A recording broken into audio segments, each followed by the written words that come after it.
The former war band of King Grull packs up their supplies and thanks you all for your mercy and the opportunity to do better. They make their way west as you all continue your way east, led by Redath, towards Wave Echo Cave.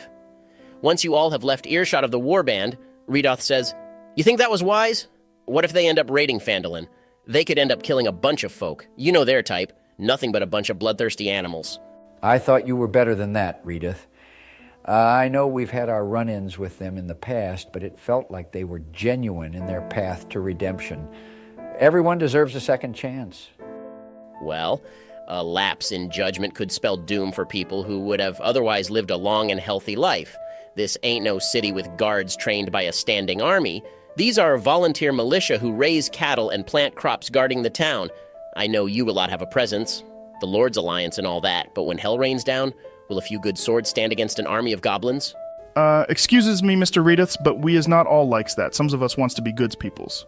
Well, excuse me for holding a bit of prejudice against the monsters who killed friends and family I've known. This is a twisted world we live in, and the fact that a bunch of people playing heroes deciding the fates of a bunch of common folk really gets under my skin. People like you come in, make these changes, and leave the rest of us to pick up the pieces. Look, man, we don't need to explain ourselves to you. You just need to do your job and get us to the cave, not lecture us. Yeah, spoken like a true fucking hero, huh?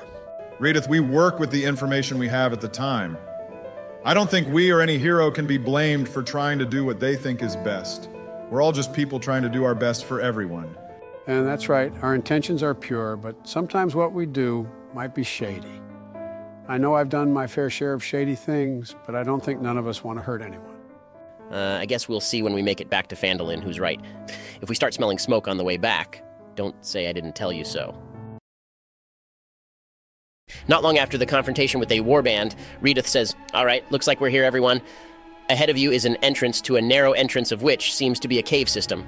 I want to turn to Redath and say, all right, bub, you can get lost. You did your part of the job. I don't think we need more lecturing from the likes of you. Come on, Don, it's pretty fair criticism. The world isn't black or white. I get what he's saying, and it makes sense. At least take it into consideration. Nah, man, what you don't get is I don't give a shit what he has to say. I do things for me. And me alone. And if other people can't keep up or protect themselves, well, that sucks for them. It is a cruel world, but damn it, you know this shit is out there. Do something about it. I'm not going to be tiptoeing my whole life just because it may hurt some people. I shake my head and start going inside of the cave. I'm staying out of this. Redath scoffs, shakes his head, and says, "I'd wish you good luck, but it seems like you don't need it," and begins to make his trek back west. Man, screw that guy. I follow Joe and start heading inside. The entrance tunnel leads into a large cavern supported by a natural pillar of rock and containing 3 stalagmites. In the western part of the cave, behind the column of rock, are 3 bedrolls and a heap of ordinary supplies. Sacks of flour, bags of salt, casks of salted meat, lanterns, flasks of lamp oil, pickaxes, shovels, and other gear. Amid the supplies, you see the body of a dwarf miner, dead for at least a week. The northeastern section of the cavern has collapsed, forming a 10-foot wide, 20-foot deep pit. A sturdy hemp rope is tied off around a nearby stalagmite and dangles down the side of the pit, at the bottom of which is a rough-hewn tunnel heading northwest and east. I want to check the body of the dwarf to possibly identify him. You look over the corpse and find on his person a small journal. You skim the pages and summarize, this is one of Gundren's brothers. More specifically, it is Tharden. The journal speaks of finding the entrance to Wave Echo Cave and the potential of finding the Forge of Spells.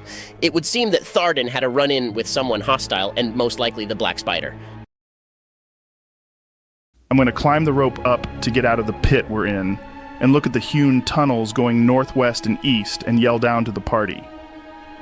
It looks like that's we needs to splits up gangs. There's his 2 choices on where's to goes, and we can covers more grounds if we splits up. I'll follow Droop up the rope and say, "Do you not know the first rule of adventuring? Never split the party. That's how people get dead and swallowed up by dragons and shit. Do you want to get eaten by a dragon, Droop?"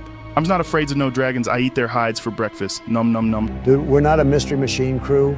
We're not going to split up and get picked off one by one. This place is dangerous. Stick together or die alone. Either way, we have 2 options, it looks like. Go east or go west. Does that map give you any directions inside of the cave, Joe? Nah, it's just a map leading us to the cave, not inside of it. What kind of genius decided to make this forge in a hidden cave? Why not just build it in a city or something instead of doing all of this secret Agent James Bond shit? We wouldn't be having a module to play if it wasn't for that. So, I mean, it helps drive the plot forward, I guess. Joe's asking the hard-hitting questions we all deserve to hear the answers to. Well, let's not waste any time. I picked the west path. It is exceptionally dark down either path. As most of you have dark vision, you all can see in shades of gray ahead of you, but it is still hard to make out things deeper within the tunnel.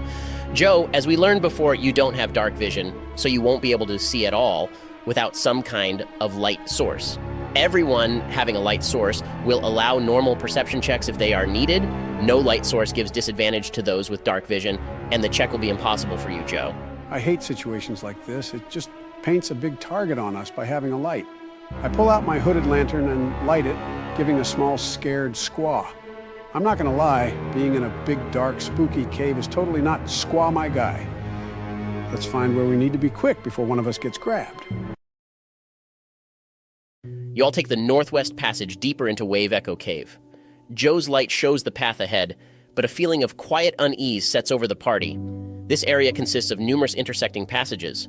The ceilings here are only 6 feet high, and several of the passages end in partially excavated rock faces. It doesn't take long before everyone starts to feel like they are lost within these passages. A few moments pass as Joe's lantern quickly and mysteriously goes out. Everyone roll me a survival check. I rolled a 13 on my check. I got a 15. Crit, baby. I got a 13. That's a 16, boss. I'm going to try and quickly relight my lantern.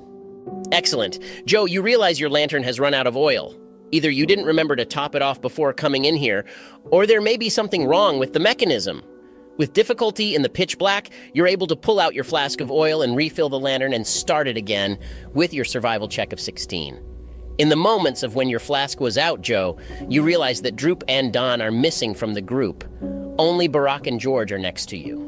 In the twisting paths, it seems the moments your light was out was enough for the group to get separated. Isn't that convenient? I smell DM fuckery afoot. We both have dark vision. How did we get separated, Ben? The tunnels are so dark and void of any sort of light that your dark vision didn't have enough light to work off of to work properly. Kind of like how night vision goggles work in real life. It's great for walking out in the forest at night with a little bit of moonlight, but underground it doesn't work as well, at least in my game. Then why the hell did we get lost in the forest when I was guiding us back to Phandelver from Cragmaw Castle?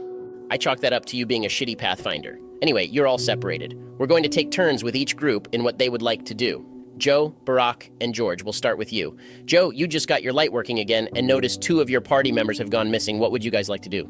I don't think yelling in the cave would be a wise move, especially if there are things nearby that might be hostile. Agreed, no reason to draw attention to ourselves. Maybe best to walk down a path and check our corners. Maybe look for goblin tracks, since we know Droop may have been with Don when they got split up. I look around for tracks with my lantern and look down passages as we pass them and search for our missing friends. Going over to Don and Droop, you guys got separated from the group and are in a pitch-black passageway within Wave Echo Cave. The air is musty, and an acidic smell fills the air that makes your stomach turn just being near it. This place is disgusting. I'm gonna light a torch from my inventory, giving up on my dark vision because, it doesn't work in the dark, apparently according to our DM. You pull out a torch from your pack and quickly light it with a snap of your fingers using your sorcerer powers. The area around you lights up quickly. You see a rocky, jagged passage going north. To your west, you see Droop right behind you, his wide eyes adjusting to the new light source.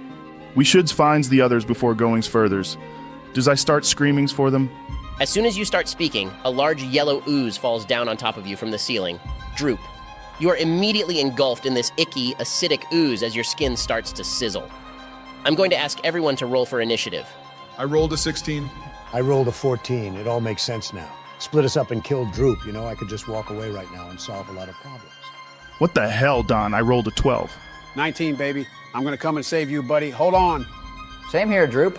I rolled a 16. All right, Joe, you're up first. You hear a scream from Droop off in the distance of the cave. You're certain you could pinpoint where it's coming from. With a DC 13 survival check, you could spend your turn successfully navigating to Droop. I'm gonna do just that. I rolled an 18 on my survival check. I'm gonna dash twice with my action and cunning action to try and make it to Droop. You can do this, but I will say if you double dash, you will leave George and Barack behind. Although you will be able to help Droop next turn. Are you sure you want to double dash? I'm going to assume Don is with Droop, so I'll just do a single dash. We don't need to get split up again. Based on what you said, I assume we'll get to them in 2 turns? That's correct. Barack and George, you're both up next. Do you want to use your turns to follow Joe to Droop? Yep, I'm gonna run as quickly as possible following Joe to our friends. I will do the same. Oh gods, it burns so bad helps me. All right, Don, it's your turn. Droop is encased in a giant yellow ooze and is most likely suffocating. What I want to do is just laugh and walk away, but my gut is pulling me to do the right fucking thing because of morality reasons. Since I'm the only one nearby Droop in this ooze, I'm going to cast a scorching ray with all 3 rays aimed at this ooze to try and kill this thing, aiming specifically to harm the ooze and not to hit Droop accidentally. I rolled a 23, a 10, and a crit on all 3 of my attacks. Does that 10 hit at all before I roll for damage? They all do, actually. You can get the sense that hitting this thing won't be a problem as much as getting Droop out of it. Dope. Then, after rolling all of the damage, including the damage from the crit, I have dealt a total of 25 fire damage to the thing. Your scorching rays sizzle away at the ooze as it lurches away from you, Don.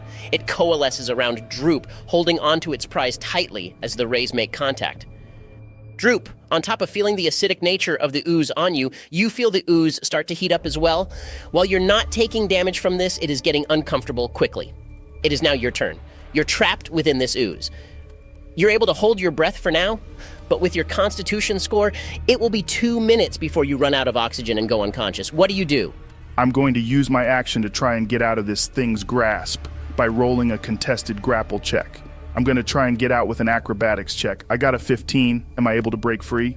You wiggle out of this ooze's grasp just after Don's scorching rays go off. In its haste to move away from the fire, you're able to find a moment of weakness and shoot out of the jelly and land on the ground next to it, gasping for air.